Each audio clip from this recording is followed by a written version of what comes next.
A continuación voy a trabajar el concepto de inyectividad de una función, sobreyectividad de una función y biyectividad para una función. Comenzaremos trabajando el concepto de función inyectiva. Se dice que una función es inyectiva cuando a una imagen no le corresponden dos preimágenes. Vale decir, solamente la idea. Si yo tuviera dos conjuntos, el conjunto A y el conjunto B, y tengo una imagen, por ejemplo el 2, esta expresión que estoy dibujando corresponde a una función, pues cada elemento del dominio fue considerada y cada elemento fue considerado solamente una vez. Pero si a una imagen le corresponden dos o más preimágenes, la función, que es función, reitero en eso, no sería inyectiva. Ahora, esto se dice de la siguiente forma. Si tengo preimágenes distintas, entonces las imágenes deberían también ser distintas. Ahora, eso yo lo puedo aplicar siempre y cuando tenga un diagrama. Ver esa expresión, preimágenes distintas implican imágenes distintas, se aplica con facilidad siempre y cuando el diagrama sea lo que tengo enfrente mío. Sin embargo, surge una mayor dificultad si yo tengo expresiones algebraicas en vez de diagramas. Cuando sucede eso, yo utilizo esta expresión. Yo voy a suponer que tengo dos imágenes iguales y debo concluir que las preimágenes son iguales. Si llego a concluir eso, asumo de inmediato que la función es inyectiva. Por ejemplo, aquí no tengo diagramas, así que debo recurrir a esta forma para poder representar una posible inyectividad, para poder descubrir una posible inyectividad. Veamos el caso 1. Tengo una función que está definido de z menos el 0 en q. Y la función es de la forma f de x igual, este debe ser un x, igual a 1 partido por x cuadrado. Aquí también debe ser un x y ahí también debe ser un x. Bueno, para probar la inyectividad cuando se nos da no un diagrama sino una expresión algebraica, lo que uno hace es suponer que tiene dos números, sean x1 y x2. Y lo que hace es evaluar f de x1 y f de x2 en una igualdad. Lo que se propone justamente aquí. Bueno, ¿cuánto vale f de x1? x1 se reemplaza en la función de acá y me queda 1 partido por x1 al cuadrado. Y x2 se reemplaza en esa expresión y me queda 1 partido por x2 al cuadrado. Obviamente, como me quedó en igualdad de fracciones, voy a multiplicar cruzado, me queda x2 al cuadrado por 1, x2 al cuadrado, y x1 al cuadrado por 1, x1 al cuadrado. Como ustedes desean llegar a que x1 es igual a x2, es decir, elementos que no tienen exponentes, ustedes van a intuir de inmediato que hay que sacar el exponente 2, y eso se logra mediante la aplicación de la raíz cuadrada. Sin embargo, al sacar la raíz cuadrada, obviamente voy a lograr que se vayan los exponentes 2, pero la raíz cuadrada implica dejar mis resultados dentro de un valor absoluto. Todavía no llegué a que x2 es igual a x1, que es lo que se quiere lograr aquí, x1 igual a x2. Falta algo, eliminar la barra de valor absoluto. Y eso yo lo puedo hacer siempre y cuando mi dominio sea siempre un conjunto compuesto por números positivos.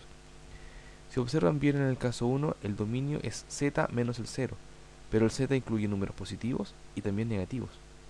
Y como no incluye solamente positivos, sino que también incluye negativos, esas barritas no se pueden eliminar. Entonces yo no podría llegar a que x2 es igual a x1, porque las barras no se van. Por lo tanto, f en el caso 1 no es inyectivo. Se descarta. Veamos qué pasa en el siguiente ejercicio. Tengo la función g que va de n en q. Y g de x se define como 1 partido por x al cuadrado. Aquí dice la modificación, era un x. Nuevamente, yo me doy dos valores, sean x1 y x2. Voy a evaluar cuánto vale g de x1 y g de x2, que es lo que pide la definición. Yo empiezo igualando las imágenes. Esto implica que el x1 se reemplaza en esa expresión y me quede 1 partido por x1 al cuadrado. Y el x2 se reemplaza en esa expresión y me queda 1 partido por x2 al cuadrado. Al multiplicar cruzado me queda x2 al cuadrado es igual a x1 al cuadrado. Aplico raíz cuadrada, se van los exponentes y me queda x2 en valor absoluto y x1 en valor absoluto. Recuerden que la barra de valor absoluto se puede eliminar solamente si tengo un conjunto como dominio compuesto por números positivos. Y fíjense, mi dominio, el conjunto n, solamente tiene positivos. Por lo tanto, la barra de valor absoluto se va y me quedó x2 es igual a x1, que es lo que se quiere ahí, x1 es igual a x2. Por lo tanto, esa función sí es inyectiva. Veamos qué pasa con la última. Dijimos que esta no, esta sí, y veamos qué pasa con la proposición 3. Dice que m está de z menos el 0 hasta q, y mx es de la forma 1 partido por valor absoluto de x. Ustedes recuerden que deben partir por dos números, x1 y x2, y la función m en x1 la van a igualar con m en x2. ¿Qué implica eso? Que el x1 se reemplaza aquí y el x2 también, y me queda 1 partido por valor absoluto de x1 es igual a 1 partido por valor absoluto de x2. Al multiplicar cruzado esas fracciones me queda valor absoluto de x2 es igual a valor absoluto de x1. Y el valor absoluto yo lo puedo eliminar siempre y cuando mi dominio esté compuesto solamente por positivos. Y el dominio de esta función es z menos 0, pero z incluye positivos y negativos, no solamente positivos. Por lo tanto me es imposible quitar las barras y no puedo llegar a decir que x2 es igual a x1. No puedo hacer eso, porque están presentes las barras. Por lo tanto, esta opción tampoco es representativo de una expresión inyectiva, dejando solamente la 2 como función de esa naturaleza. Veamos el siguiente ejemplo. Me piden ver lo siguiente: la función f de x igual a x cuadrado a veces es inyectiva. ¿Con cuáles de los siguientes dominios sí es inyectiva? La función es f de x igual a x cuadrado, yo voy a darme dos valores, x1 y x2, y voy a entonces a imaginar que las imágenes son iguales. Es decir, f de x1 es igual a f de x2. El x1 evaluado en x cuadrado me da x1 al cuadrado, y el f de x2 evaluado en x cuadrado, que es la regla, me da x2 al cuadrado. Aplico raíz cuadrada, se van los exponentes, pero la raíz cuadrada deja a cada elemento dentro de un valor absoluto. Y yo puedo eliminar el valor absoluto siempre y cuando el dominio sea positivo. Fíjense, si el dominio fuera n, ¿podría eliminar las barras de valor absoluto? Sí. Y si yo elimino las barras, me quedaría x1 igual a x2. Solo si el dominio es positivo. Aquí el dominio es positivo, aquí el dominio es positivo y aquí el dominio es negativo, así que se descarta esa opción. La opción correcta sería la 1 y la D. Es decir, la función f de x igual a x cuadrado es inyectiva solamente si sus dominios son los naturales o los enteros positivos. Aquí tengo diagrama. Debo recurrir a la primera opción que tenía para poder ver si era o no diagrama, si era o no inyectiva. Una imagen no puede tener dos preimágenes. Bien, esta expresión de acá preguntan cuál de las siguientes son funciones inyectivas.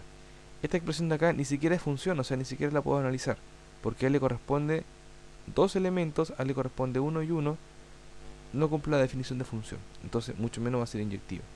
Esta sí es función porque cada uno le corresponde uno y solamente una vez.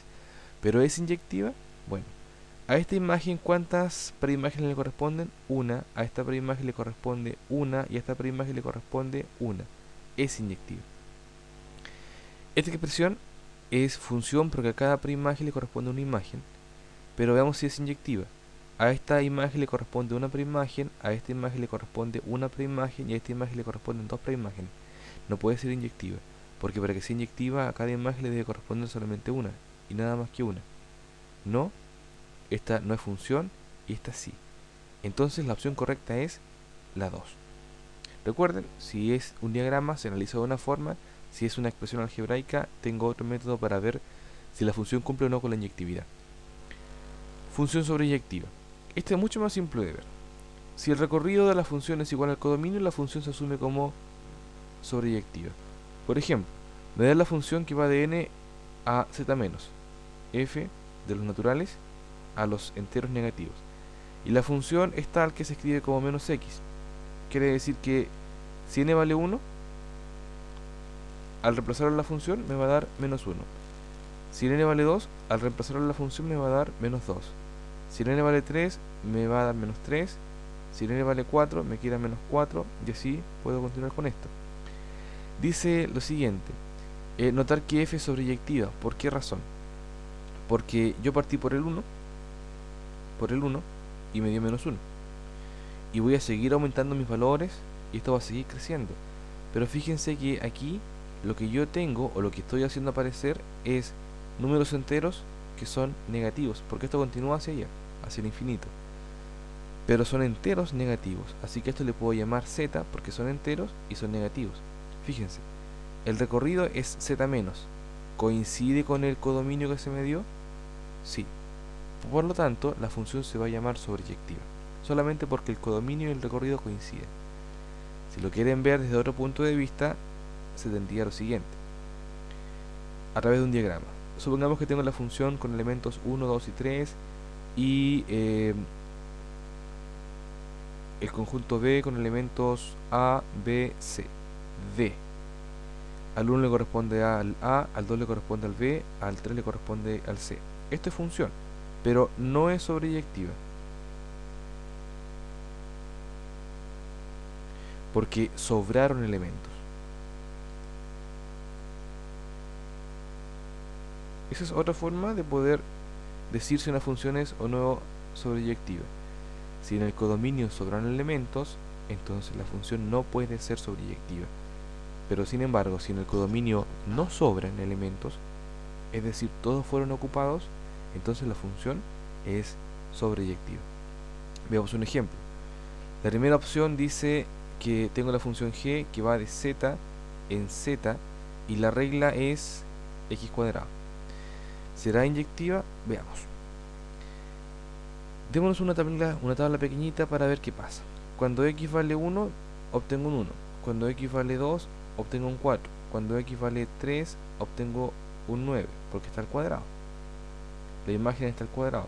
Cuando x vale 4, obtengo un 16. Esta función no es inyectiva, porque supuestamente el codominio son todos los enteros. O sea, es el 0, el 1, el 2, el 3, el menos 1, el menos 2, el menos 3, el menos 4, el 4. Y fíjense, ese 1 va con él. Ese 4 está aquí. El 9 va a estar más abajo. Es decir, estoy tomando solamente algunos elementos del conjunto Z. Solamente algunos. Es decir, no estoy tomando en cuenta todo el codominio. Están sobrando elementos del codominio. Por lo tanto, esta función no puede ser inyectiva. Sobreyectiva, ese es el concepto que estamos trabajando ahora. No puede ser sobreyectiva. Veamos ahora qué pasa con la opción 2. Dice que va de n en z y la función mx está al cuadrado. Es decir, aquí tienen que estar todos los enteros z. Si m vale 1, me queda 1, porque está al cuadrado. Si m vale 2, me queda 4, porque la regla es elevar al cuadrado. Si n vale 3, me da 9. Pero fíjense que no estoy construyendo todos los z. Me faltan. Entonces la función no puede ser sobreyectiva. Veamos qué pasa en la segunda opción.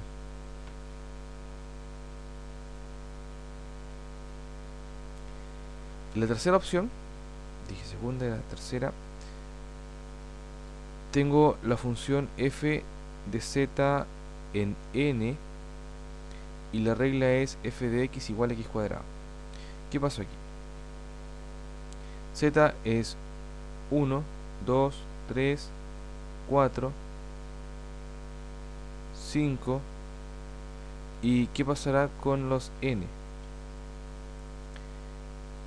Z vale eso y n son los naturales. Bueno, 1 al cuadrado me da 1, 2 al cuadrado me da 4, 3 al cuadrado me da 9, 4 al cuadrado 16, 5 al cuadrado 25. En este caso estaré construyendo o utilizando todos los números naturales que representan al codominio. No, están sobrando algunos elementos, ¿cierto? Tomé al 1 y al 4, pero dejé de lado al 2 y al 3. Por lo tanto, esta función tampoco puede ser sobreyectiva. Así que la alternativa correcta es la alternativa F, ninguna de las anteriores.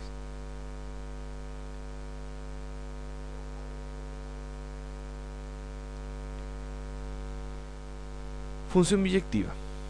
Una función es biyectiva cuando es inyectiva y sobreyectiva a la vez. Por ejemplo, tengo la función f compuesta por los naturales con raíz cuadrada exacta y que va en n.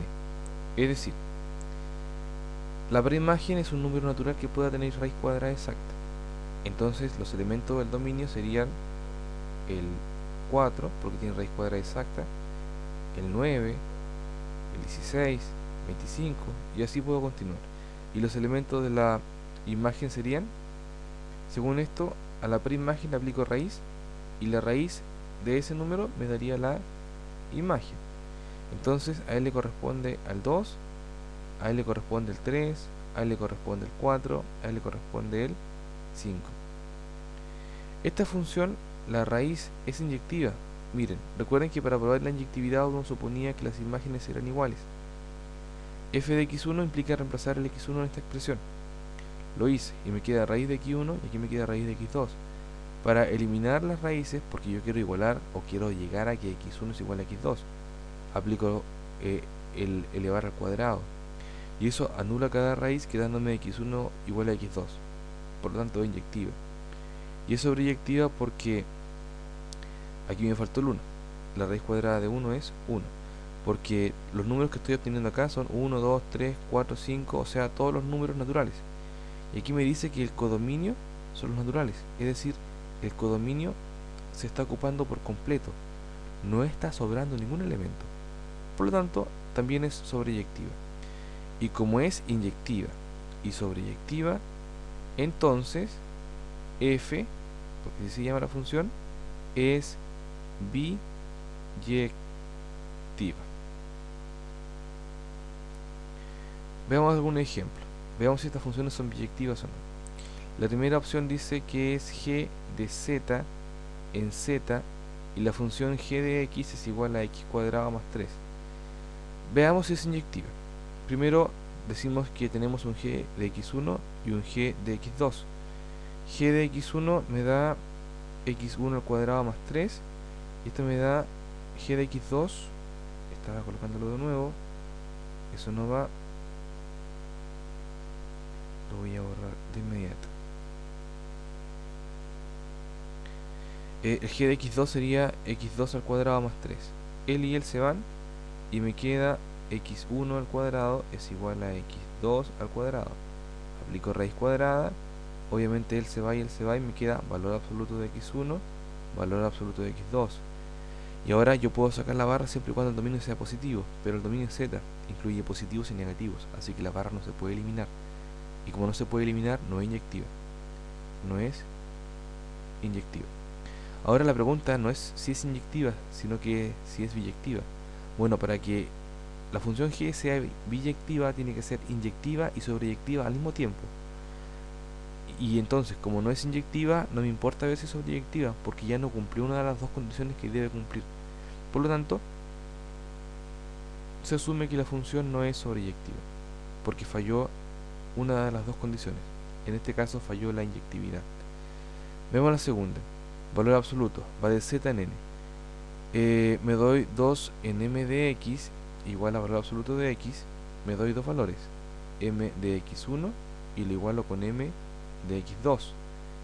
El m de x1 me queda x1 en valor absoluto y el m de x2 me queda x2 en valor absoluto, porque la regla es esa. Ahora puedo eliminar las barras siempre y cuando el dominio sea positivo. ¿El dominio es positivo? No se puede eliminar las barras de valor absoluto, entonces no es inyectiva. Y como no es inyectiva, no puede ser biyectiva, porque recuerden que para que sea biyectiva debe cumplirse que sea inyectiva y sobreyectiva a la vez, y en este caso falló la inyectividad. También se descarta la 2 y que veamos qué pasa con la 3. F de z negativo en n y la regla es f de x es igual a menos x. ¿Qué nos queda aquí? Me doy un f de x1, estoy probando si es inyectiva, y eso me da menos x1 es igual a menos x2. Basta con multiplicar por menos 1 y me va a quedar x1 es igual a x2. Sí, esta es inyectiva. Pero para que sea biyectiva tiene que ser inyectiva y además sobreyectiva. Veamos si es sobreyectiva. Hagamos una tablita pequeñita para ver qué es lo que pasa con esto.